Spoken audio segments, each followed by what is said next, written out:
My name is Carol, and I'm 58 years old. Today should have been the happiest day of my life watching my beautiful daughter Amanda marry the man she loves. Everything was perfect until it wasn't. The crystal glasses, white roses, and string quartet faded into background noise the moment it happened. My cheek still burns from her slap, but it's the words I said afterward that changed everything. Sometimes a mother's love means standing your ground even when it breaks your heart. If you're watching this right now, please let me know where you're viewing from in the comments below. Also, don't forget to like and subscribe before I tell you how a single moment at a wedding reception revealed a truth that nearly destroyed my relationship with my daughter, but ultimately saved her. I never planned on being a single mother. When Amanda was just 4 years old, her father decided family life wasn't for him and walked out. The divorce papers arrived with little explanation, just a note saying he needed to find himself. What he found was a new girlfriend in Arizona and a convenient excuse to send child support checks that barely covered groceries. Those early years were the hardest. I worked as an administrative assistant at a law firm during the day and waited tables at night. My sister Linda would watch Amanda when I worked evening shifts. I'd come home exhausted, feet swollen, smelling like whatever the restaurant special had been, but I'd still peek into Amanda's room, watching her peaceful sleep, knowing every double shift was worth it. "Mama, when are you going to be home for dinner?" Amanda would ask, her small voice making my heart ache. I promised myself that someday things would be different. By the time Amanda was in middle school, I had managed to get a better paying position as an office manager. We moved from our tiny apartment to a modest house in a neighborhood with a decent school district. It wasn't fancy, but it had a small backyard where Amanda could play and a kitchen where we could finally eat dinner together. Those middle school years were our closest. Amanda was a bright, curious child with a talent for art and writing. We'd spend weekends visiting free museums or having picnics in the park. Money was still tight, but we found ways to make memories that didn't cost much. I started a college fund for her, putting away what little I could each month, determined that she would have opportunities I never did. "You're my best friend, Mum," Amanda told me once after we spent a Saturday afternoon baking cookies and watching old movies. Those words sustained me through many difficult times. Everything began to change when Amanda started high school. She was accepted into a prestigious academy across town that offered scholarships to talented students. I was so proud driving her 45 minutes each way before and after work. The school exposed her to a different world. Classmates whose parents were doctors, lawyers, and executives. Suddenly, our small house and my sensible sedan seemed inadequate to her. "Tiffany's parents are taking her whole family to Europe this summer," she mentioned casually one evening during her sophomore year. "That sounds wonderful," I replied, hiding the sting. The most exotic vacation I could offer was a weekend at my cousin's lake cabin. Amanda's transformation continued in college. She received a partial scholarship to a private university, and I took out loans to cover the rest, determined that finances wouldn't limit her future. During her freshman year, she called regularly, sharing stories about classes and new friends. By junior year, those calls became infrequent and shorter. When she did come home for holidays, she seemed restless, as if our modest life was now something she had outgrown. It was during her senior year that she first mentioned James. "He's a business major," she explained during a rare phone call. "His father owns a chain of luxury car dealerships on the West Coast." When I finally met James during Amanda's graduation weekend, he was everything she described: handsome, confident, and dripping with charm. He complimented my dress, a splurge from a department store sale rack, and asked questions about my job, but something in his eyes made me uneasy, a calculating look that appeared when he thought no one was watching. "Your daughter is exceptional, Mrs. Thompson," he told me at the graduation dinner. "She deserves the very best in life." I couldn't disagree with that sentiment, but something about the way he said it made me wonder what the very best meant to him. The first dinner with James's parents confirmed my suspicions. Harold and Elizabeth Moore hosted us at an exclusive restaurant where the menu had no prices. Elizabeth wore diamonds that probably cost more than my annual salary, while Harold spent most of the evening talking about their vacation homes and charity galas. "And what exactly do you do, Carol?" Elizabeth asked, her smile not quite reaching her eyes. "I'm an office manager at Wilson and Partners," I replied, noticing how Amanda tensed beside me. "How fulfilling," Elizabeth responded, exchanging a glance with Harold. That evening, I watched Amanda laugh too loudly at Harold's jokes and adopt Elizabeth's mannerisms. It was as if my daughter was auditioning for a role in their family one that required her to distance herself from her humble beginnings. On the drive home, Amanda was uncharacteristically quiet. "They seem nice," I offered, trying to be diplomatic. "Their successful mum. James says his dad could help me get connections in the design industry after graduation." I wanted to warn her that relationships shouldn't come with conditions, but I bit my tongue.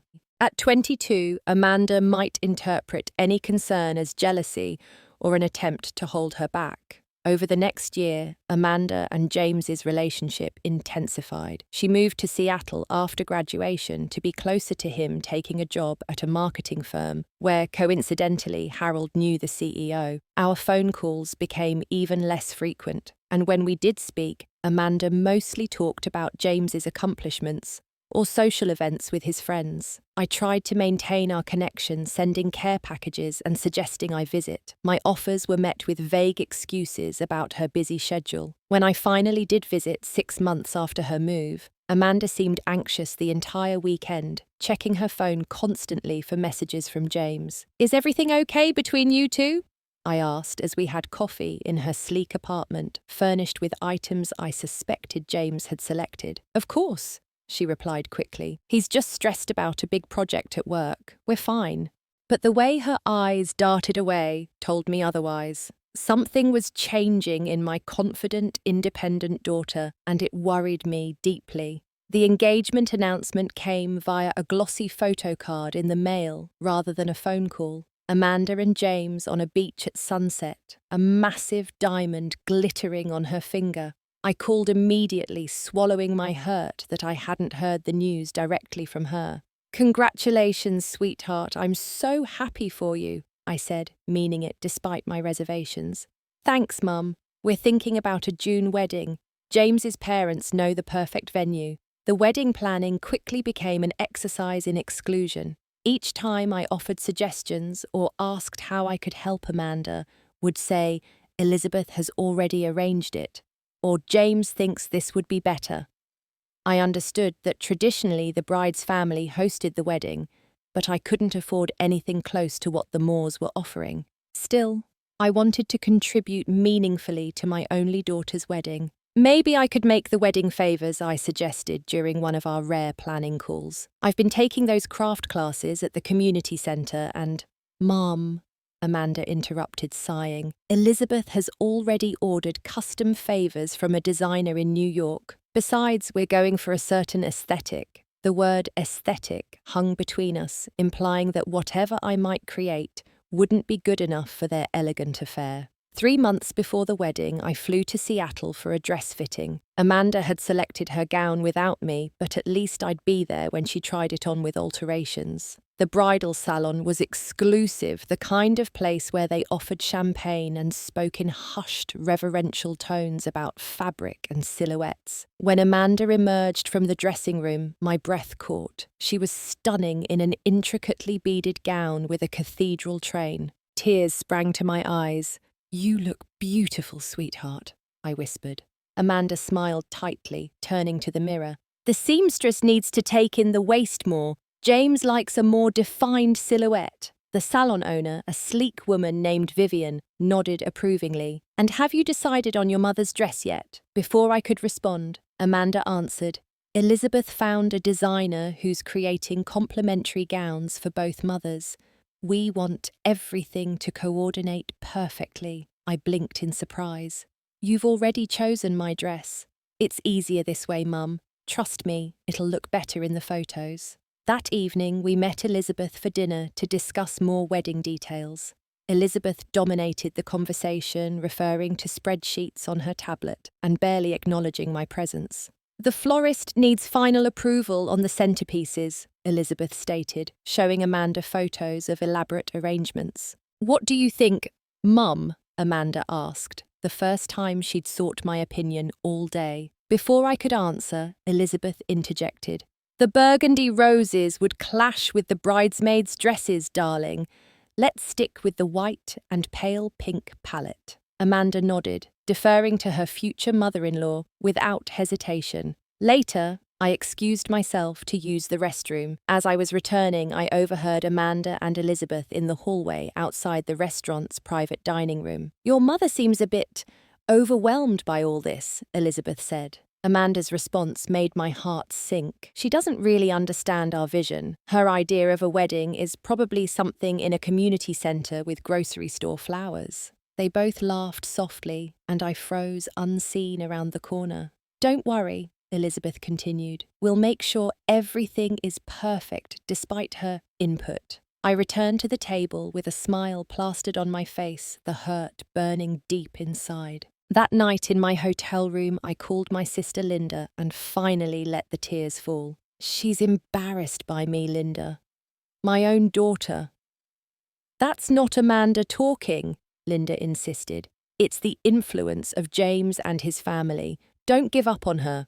I wanted to believe Linda was right. The Amanda I raised would never be so dismissive or cruel, but with each passing week, as the wedding approached, it became harder to recognize my daughter beneath the polished exterior she now presented to the world. The final blow came when the wedding invitations arrived. The thick cream envelope contained a beautifully letterpressed card announcing that Harold and Elizabeth Moore request the pleasure of your company at the marriage of their son James to Amanda Thompson.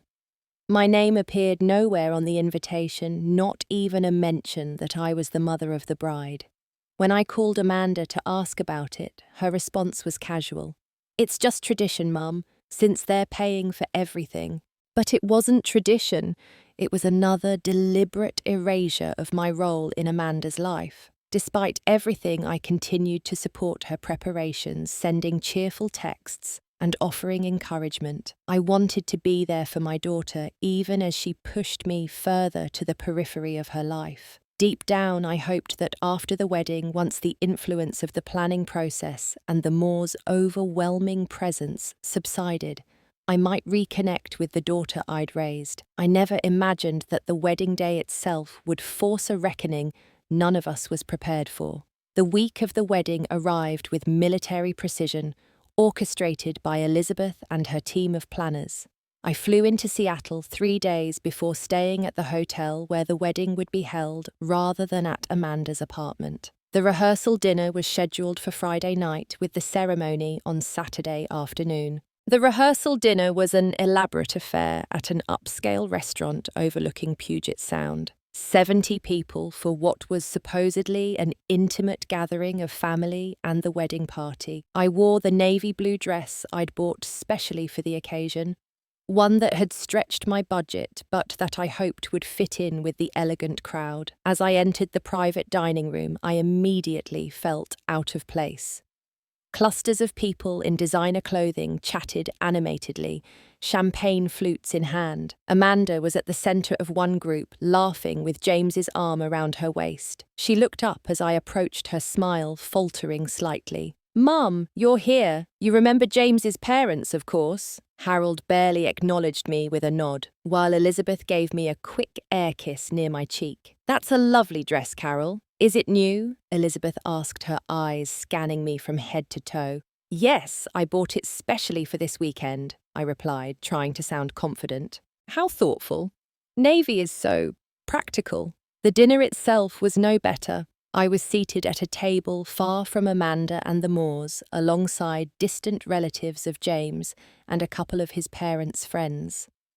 Throughout the meal, Harold gave a toast that lingered on James's achievements and their family legacy, making only passing mention of Amanda, as the beautiful woman who will join our family tomorrow. When it was time for the mother of the bride to speak, I had prepared a heartfelt toast about Amanda's childhood and the wonderful woman she had become. But before I could stand, the wedding planner announced it was time for dessert, effectively eliminating my role in the evening's proceedings.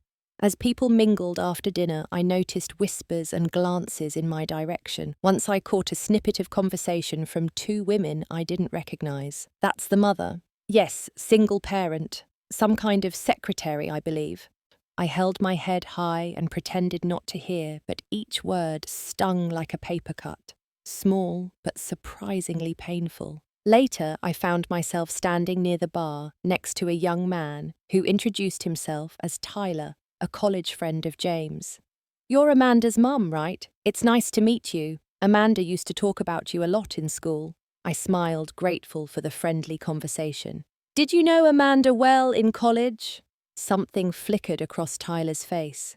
"Yeah, we were pretty good friends during junior year. We had several design classes together." He glanced over at James, who was watching us with a slight frown. She was different back then, more herself. Before I could ask what he meant, James approached, slapping Tyler on the back with excessive force.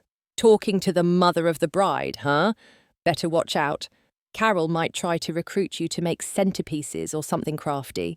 He laughed as if making a joke, but his eyes were cold. Tyler excused himself shortly after leaving me alone again. As the evening wound down, I overheard a fragment of conversation between Amanda and James in a quiet corner. "She's talking to everyone," James muttered, his back to me. "I'll handle it," Amanda replied. "Don't worry about tomorrow." I didn't know what they meant, but an uneasy feeling settled in my stomach. What was there to handle about her own mother at her wedding? Back in my hotel room, I tried calling Linda for moral support, but she didn't answer. I sat on the edge of the bed, fighting back tears, and wondering how my relationship with Amanda had deteriorated to this point. I hardly recognized the woman who would become a bride tomorrow. Her values, her treatment of others, even the way she spoke, had transformed over the past 2 years. A knock on my door startled me. Opening it, I found Shannon, one of Amanda's bridesmaids, and her friend since high school. "Mrs. Thompson, can we talk?" Shannon looked nervous, glancing down the hallway, as if afraid of being seen. I invited her in, and she perched on the edge of the desk chair, twisting her hands in her lap. "I probably shouldn't be here, but I've been worried about Amanda. She's changed so much since she's been with James. We used to talk every week, but now she hardly returns my calls unless James is included in our plans." Relief washed over me. "You've noticed it too. I thought maybe I was being oversensitive." Shannon shook her head. "It's not just you. A lot of her old friends have been pushed away, and the way she talks about you, it doesn't sound like the Amanda I knew who was always so proud of how hard you worked to give her opportunities. What does she say about me?" I asked, both wanting and dreading to know. Shannon hesitated. "That's the strange part. The things she claims you've said or done don't sound like you at all. Like last month, she told me you criticized her for marrying above her station and that you refused to contribute anything to the wedding because you were jealous of James's family's wealth." My mouth fell open. "I never said anything remotely like that. I've offered repeatedly to help however I can, but they've shot down every suggestion." "I didn't think it sounded like you," Shannon confirmed. "But James was there when she told me, nodding along. He always seems to be there influencing what she says and does." We talked for nearly an hour with Shannon, sharing other concerning observations about Amanda's relationship. James checking her phone, criticizing her clothes, scheduling her time so completely that she had little independence. Classic controlling behavior that I'd missed or minimized in my attempts to respect their relationship. After Shannon left, I tried to speak with Amanda, calling her room. She answered, sounding irritated. "Mom, it's almost midnight. What is it?" "I just wanted to check in before tomorrow. Maybe we could have breakfast together, just the two of us, for old time's sake." "I can't. I have hair and makeup at 7, and Elizabeth arranged a breakfast for the bridal party. I need to get some sleep." Amanda, I said, gathering my courage. Are you happy, truly happy? There was a long pause. Why would you ask that the night before my wedding? Are you trying to ruin this for me too? Too, sweetheart, I haven't tried to ruin anything. I just want to make sure this is what you really want. What I want, she said coldly, is for you to show up tomorrow, smile for the photos, and not embarrass me in front of James's family and friends. Can you manage that? She hung up before I could respond. I lay awake most of the night, tears silently tracking down my temples into my hair. The daughter I'd raised with love and sacrifice was now a stranger to me, and I had no idea how to reach her. Morning came too soon, sunlight streaming through the gap in the hotel curtains. Despite my heartache, I was determined to be there for Amanda. I would stand by her side, support her choice, and hope that someday my real daughter would find her way back to me. Today was still her wedding day, and despite everything, I was still her mother. The wedding venue was transformed into a wonderland of white roses, crystal, and candlelight. String quartet music drifted through the space as guests began arriving for the 3 o'clock ceremony. I had been invited to Amanda's suite to see her before the wedding, my one concession in the day's schedule. When I entered the bridal suite, makeup artists and hairstylists hovered around Amanda and her bridesmaids. Elizabeth was directing everyone like a general, clipboard in hand. "Mum," Amanda acknowledged me with a nod. She looked breathtaking in her gown hair swept up in an elegant twist. "You look beautiful, sweetheart," I said, emotion catching in my throat. Despite everything, this was still my little girl. "Thanks," she replied, barely making eye contact. "The photographer wants some pictures of you helping me with my veil in about 15 minutes. Not a heartfelt mother-daughter moment, just another photo opportunity to check off the list." I nodded, taking a seat in the corner while final preparations continued. Shannon caught my eye and gave me a sympathetic smile. The photographer arrived, directing me to stand behind Amanda and adjust her veil. We posed through several shots, my hands trembling slightly as I carefully arranged the delicate tulle. "Could we get one of just the two of you looking at each other?" the photographer suggested. As we turned to face one another, I saw something flicker in Amanda's eyes. Uncertainty, perhaps even a trace of the daughter I once knew. I reached out and took her hands in mine. "I am so proud of the woman you've become," I said softly, meaning it despite my concerns about her relationship. "I've always wanted nothing but happiness for you." For a brief moment, Amanda's carefully composed expression wavered. Then Elizabeth's voice cut through the moment. "We need to finish the bridesmaids' photos before the ceremony. Carol, you should probably take your seat now." The moment shattered Amanda's walls, returning as she turned away. I was ushered out of the suite, my role in my daughter's preparation evidently complete. The ceremony itself was picture perfect. Classical music played as the bridal party processed down the aisle. When it was time to walk Amanda down the aisle, the one traditional role I'd insisted upon keeping, my heart swelled with contradictory emotions, pride in my beautiful daughter, fear for her future, and an aching sadness for what our relationship had become. "Are you ready?" I whispered as we prepared to make our entrance. Amanda nodded, avoiding my eyes. "Remember to smile." As we walked down the aisle, guests murmured appreciatively. James waited at the altar, handsome in his tuxedo, but his smile didn't quite reach his eyes as he watched us approach. When the minister asked, "Who gives this woman to be married?" I responded with the traditional "I do," though my voice caught on the words. I took my seat in the front row, alone on the bride's side, while James's family filled the seats across the aisle. The ceremony proceeded flawlessly with personal vows that sounded suspiciously like they'd been written by a professional. When Amanda and James were pronounced husband and wife, the guests erupted in applause. I clapped too, blinking back tears that weren't entirely from joy. The reception began with cocktails in an adjacent garden before moving to the grand ballroom for dinner and dancing. I noticed immediately that I wasn't seated at the head table with the wedding party and James's parents. Instead, I found my name card at a side table with distant relatives and some of Amanda's former co-workers. As I sipped my champagne, trying to maintain a pleasant expression, Melissa Amanda's childhood friend from elementary school approached my table. "Mrs. Thompson, it's so good to see you. Amanda looks beautiful." "Thank you, Melissa. It's been a while since we've seen you. How have you been?" We chatted for a few minutes before Melissa lowered her voice. "Is Amanda okay? We used to talk all the time, but she stopped returning my calls about a year ago. Then, out of the blue, I got a wedding invitation. She's been very busy with work and wedding planning," I offered weakly. Melissa didn't look convinced. "The last time we spoke, she said some things that didn't sound like her at all. She mentioned you disapproved of her relationship and were trying to sabotage it." She looked embarrassed. "I know that's not true. You've always been so supportive of her." My heart sank further. Another instance of Amanda spreading falsehoods about me, likely influenced by James. Before I could respond, I noticed a familiar figure approaching, my ex-husband, Robert Amanda's father. I hadn't expected him to attend. His child support checks had stopped once Amanda turned 18, and his presence in her life had been minimal at best. Yet here he was, looking uncomfortable in a rented tuxedo.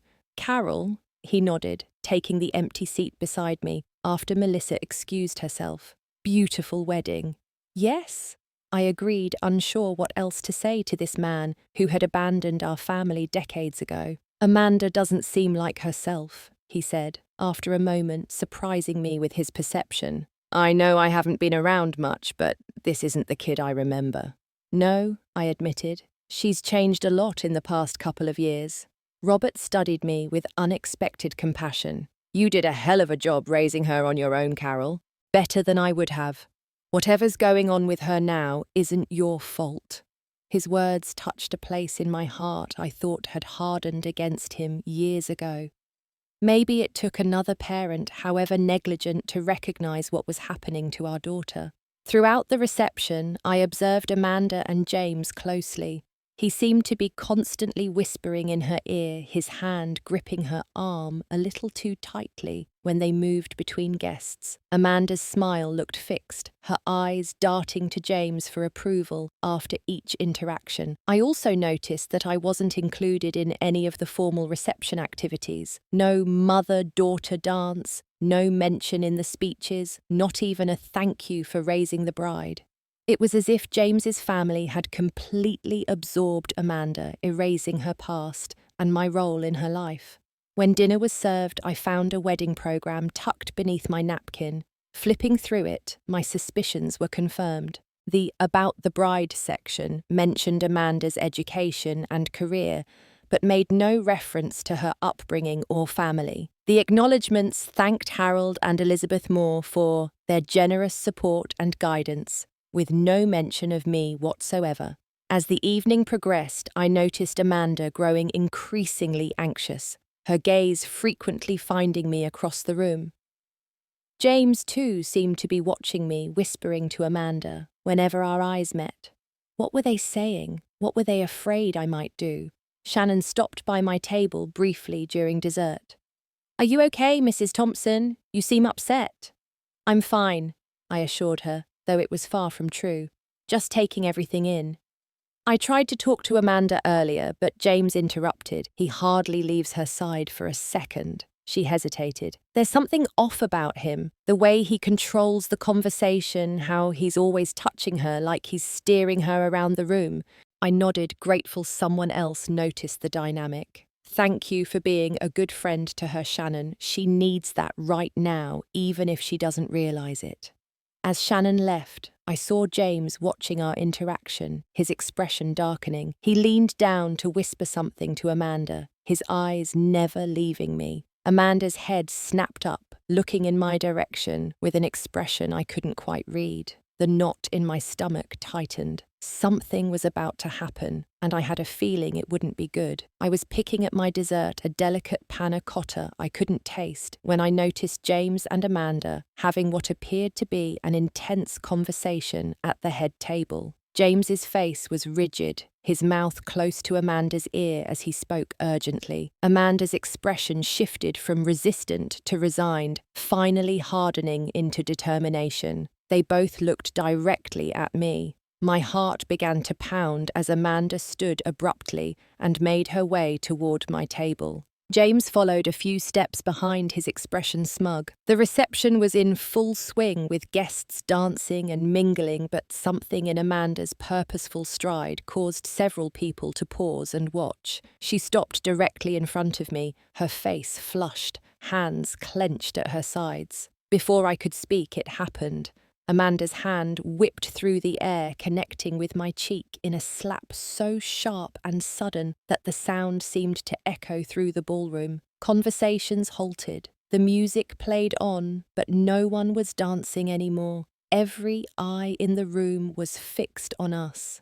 My cheek burned, but the pain was nothing compared to the shock of being struck by my own child. In that moment, though, something crystallized in my mind. Months of strange behavior, contradictory statements, whispered conversations. It all suddenly made sense. Instead of tears or outrage, I felt a strange calm wash over me. I looked directly into my daughter's eyes and did something no one expected. I laughed, not loudly or hysterically, but a soft, knowing chuckle. "Now I know," I said, my voice carrying in the stunned silence. Amanda's triumphant expression faltered. The colour drained from her face as she took a small step back. James rushed forward, placing his arm around Amanda's waist. "I think you should leave," he said to me, voice low but threatening. "You're making a scene at our wedding." I stood slowly, my eyes never leaving Amanda's. "I'm making a scene. I just sat here quietly while my daughter slapped me in front of 200 people. Murmurs rippled through the crowd. Elizabeth and Harold materialized beside James, presenting a united front. "Perhaps you've had too much to drink, Carol," Elizabeth suggested loudly enough for those nearby to hear. "It might be best if you retired for the evening." "I've had exactly 1 glass of champagne," I replied calmly. "And I'm not going anywhere until I understand why my daughter just assaulted me at her wedding reception." Amanda's composure was crumbling, her earlier certainty replaced by growing panic. "You know what you did," she said, but her voice wavered. "No, Amanda, I don't, but I think I know what you've been told I did." I turned to the crowd, no longer caring about making a scene. This had gone far beyond social niceties. "I'm sorry to disrupt this beautiful reception, but I think it's time for some honesty." James stepped forward. "This isn't the place." "It's exactly the place," I interrupted. "Since you've spent the past 2 years systematically turning my daughter against me, using her insecurities and our family background to isolate her from everyone who truly cares about her."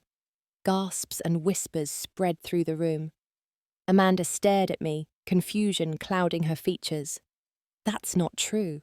"You're the one who's been talking behind my back, telling people I'm making a mistake marrying James." "Who told you that, Amanda? Did you hear it from me, or did James tell you I said it?" Her silence was answer enough. "And what about the story that I refused to contribute to the wedding because I was jealous of James's family's wealth, or that I criticized you for marrying above your station? I've heard from several of your friends that you've accused me of these things, but they never happened, did they?" Amanda's gaze flickered to James, uncertainty growing in her eyes. "You said those things to Melissa, to Shannon." "No, Amanda, I didn't. Ask them yourself." I gestured to Shannon, who stood nearby. "Your friends have been as confused as I have about the things you've claimed I said." Shannon stepped forward hesitantly. "It's true, Amanda. Mrs. Thompson never said anything like that to me. In fact, every time we've spoken, she's only expressed support for you even when she was hurt by being excluded from wedding planning." James's face darkened. "This is ridiculous. You're trying to ruin our wedding day with these accusations." "Am I? Then explain why Amanda believes I've said terrible things I never uttered. Explain why every time I've tried to be part of her life these past 2 years, you've been there to intercept, reinterpret, and isolate." The crowd was completely silent now, the music having stopped at some point during our confrontation. Even the waitstaff stood frozen trays in hand. "She's clearly unstable," James announced to the room. Amanda's told me how her mother has always been emotionally manipulative, trying to make Amanda feel guilty for succeeding where her mother failed. Before I could respond, an unexpected voice spoke up from the crowd. That's not true. A young man stepped forward, Tyler James's college friend from the rehearsal dinner. I've known James for years, and I've seen him do this before. He isolates people from their support systems, tells lies to create conflict, then positions himself as the savior. James's face contorted with rage. Shut up, Tyler. You don't know what you're talking about. Don't I? What about what happened with Sarah in junior year or Michael in the fraternity? You told Sarah her roommate was stealing from her, and you told Michael his girlfriend was cheating. Neither was true, but you managed to end those friendships and make yourself indispensable. Murmurs grew louder as Tyler spoke. James's parents looked stunned, glancing between their son and Tyler with growing alarm. I should have said something sooner, Tyler continued, looking at Amanda. When I met you in college, you were confident, independent. You had your own opinions and plans. After you started dating James, all of that changed. You became an echo of whatever he wanted. Amanda stood frozen, her eyes wide as she looked between James and me. That's not... James wouldn't he? I asked gently. Think about it, Amanda. Have your friends really abandoned you, or have you been told they have? Have I really criticized you and your choices, or have you been told I did? When was the last time you were allowed to speak to anyone, friend or family, without James present? James grabbed Amanda's arm roughly. We're not listening to this. Come on, we're leaving. For the first time, Amanda resisted pulling her arm free. No, I want to hear what my mother has to say. James's mask slipped completely, then his charming facade replaced by cold fury. After everything I've done for you, I made you presentable. I introduced you to the right people. My family spent a fortune on this wedding, and now you're going to listen to these lies. His words hung in the air, revealing more than any accusation I could have made. Amanda took another step away from him, moving closer to me. What else have you told me about my mother that wasn't true? She asked, her voice gaining strength. Nothing that matters, James snapped. She's trying to manipulate you. She's jealous that you have a better life than she could provide. She wants to drag you back down to her level. I remained calm despite the urge to defend myself against his vicious words. Amanda, I would never try to hold you back. Everything I've done since the day you were born has been to give you opportunities, to help you soar, not clip your wings. Don't listen to her emotional garbage, James insisted, but his control was visibly slipping. Amanda looked around the room, seemingly seeing the concerned faces of friends and family for the first time. Did my mother really tell you all those awful things about me? She asked Shannon. Shannon shook her head. Never, not once. Melissa, did she call you to complain about my engagement? Melissa stepped forward. No, Amanda. In fact, when I ran into her at the grocery store last Christmas, she was excited about your engagement and hoping to help with the wedding. One by one, friends confirmed that the stories Amanda had believed about me were fabrications. With each confirmation, her face crumpled further, the magnitude of James's manipulation becoming clear. The program, she said, suddenly turning to James. You told me my mother requested not to be mentioned because she was embarrassed about being a single parent. Was that a lie too? James's silence was damning. The invitation wording, my mother's seating assignment, all the times you told me she called to cancel our lunch dates.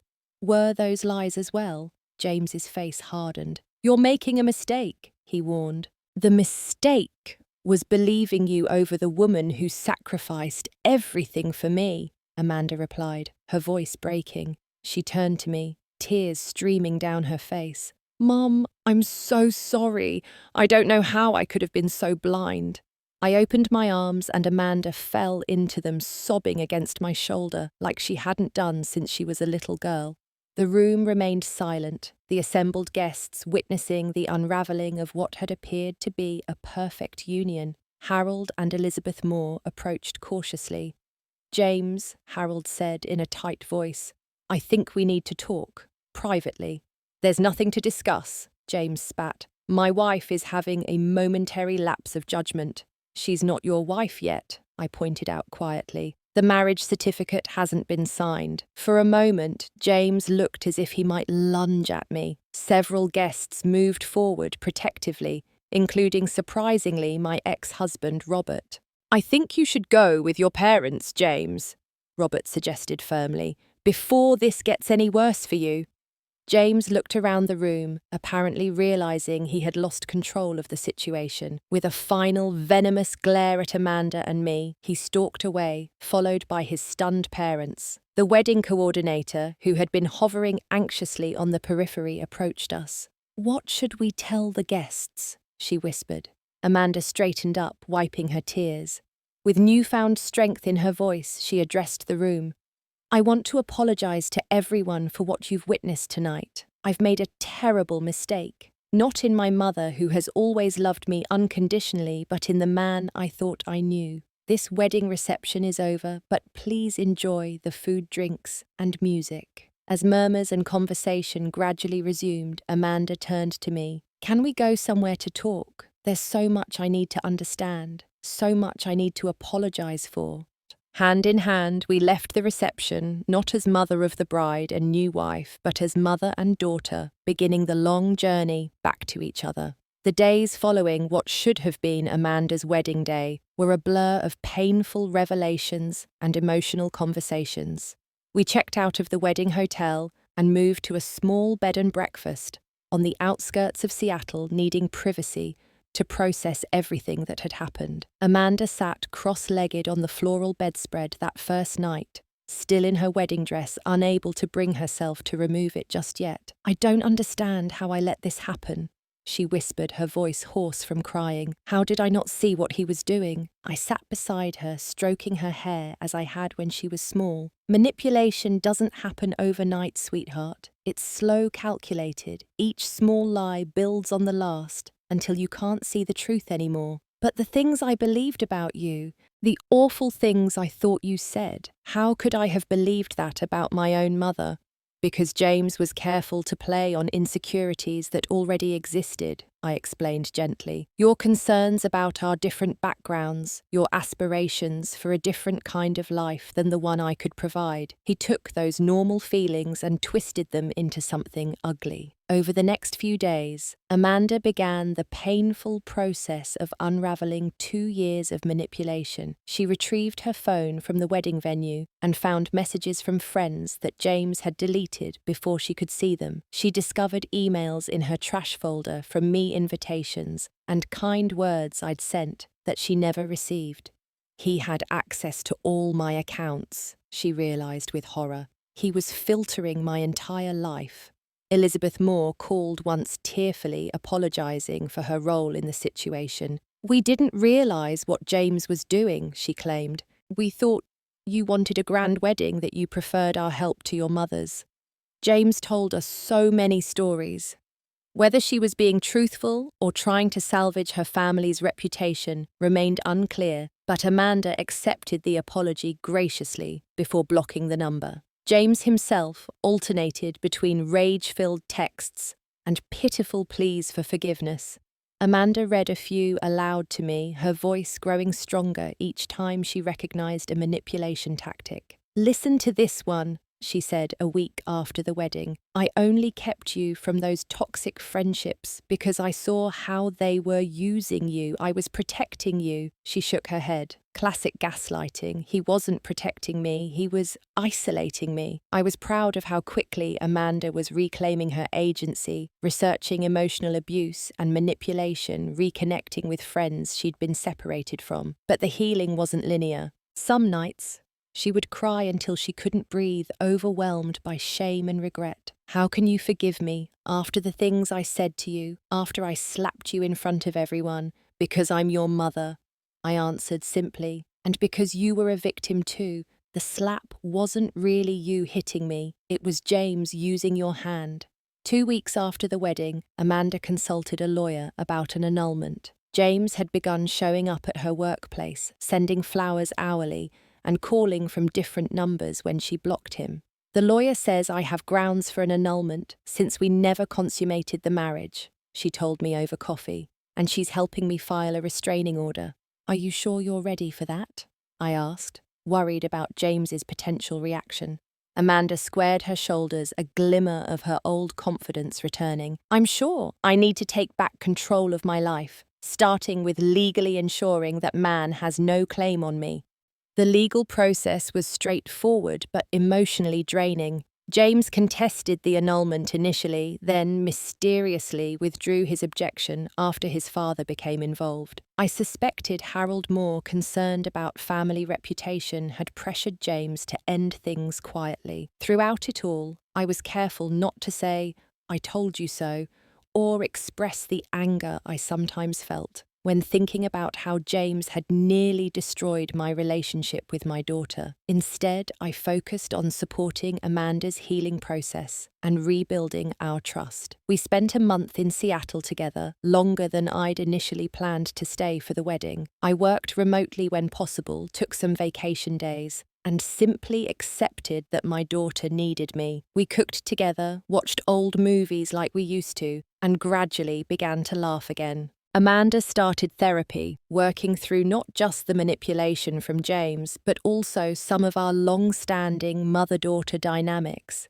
that had made her vulnerable to his tactics. I think part of me was always trying to escape the feeling of being poor, she admitted during one of our deeper conversations. Not because you didn't provide enough, but because I saw how hard you had to work. I wanted an easier path, and James seemed to offer that. There's nothing wrong with wanting financial security, I assured her. The problem was that it came with strings attached, strings that were designed to strangle your independence. By the time I returned home, Amanda had made plans to leave Seattle. Too many memories here, she explained, and I need to rebuild somewhere. James doesn't have connections. She found a position with a design firm in Portland, close enough that we could visit easily, but far enough to feel like a fresh start. I helped her move into a small apartment in a charming neighborhood filled with coffee shops and bookstores. On our last evening together, before I had to return to work, we sat on her new balcony, watching the sunset over the city. Thank you, Amanda said, suddenly taking my hand. Not just for these past months, but for everything, for raising me on your own, for all the sacrifices you made, for not giving up on me even when I pushed you away. Tears pricked my eyes. You never have to thank me for loving you, sweetheart. That's what mothers do. Not all mothers, she said softly. I was lucky to have you, even if it took nearly losing you to realize it. 6 months after the wedding, that wasn't Amanda, was thriving in her new environment. She had made friends in Portland, excelled at her job, and continued her therapy. We spoke several times a week, our relationship stronger than it had been since her childhood. When she came to visit for Thanksgiving, bringing a homemade pie and a lightness I hadn't seen in years, I knew we had turned a corner. The worst was behind us. I've been thinking about dating again, she mentioned as we washed dishes after dinner. Nothing serious, just coffee with a colleague from another department. That's wonderful, I said, genuinely pleased. Just promise me one thing.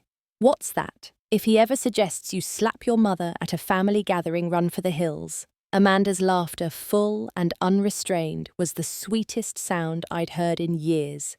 Deal, she agreed, bumping her hip against mine like she used to as a teenager. 1 year after what should have been Amanda's wedding day. We met in Vancouver for a weekend getaway, a celebration of sorts. Not of a marriage, but of freedom, truth, and the unbreakable bond between mother and daughter. As we walked along the seawall, Amanda linked her arm through mine. I was thinking about what happened last year, she said, when you laughed after I slapped you and said, "Now I know." What exactly did you know in that moment? I considered the question carefully.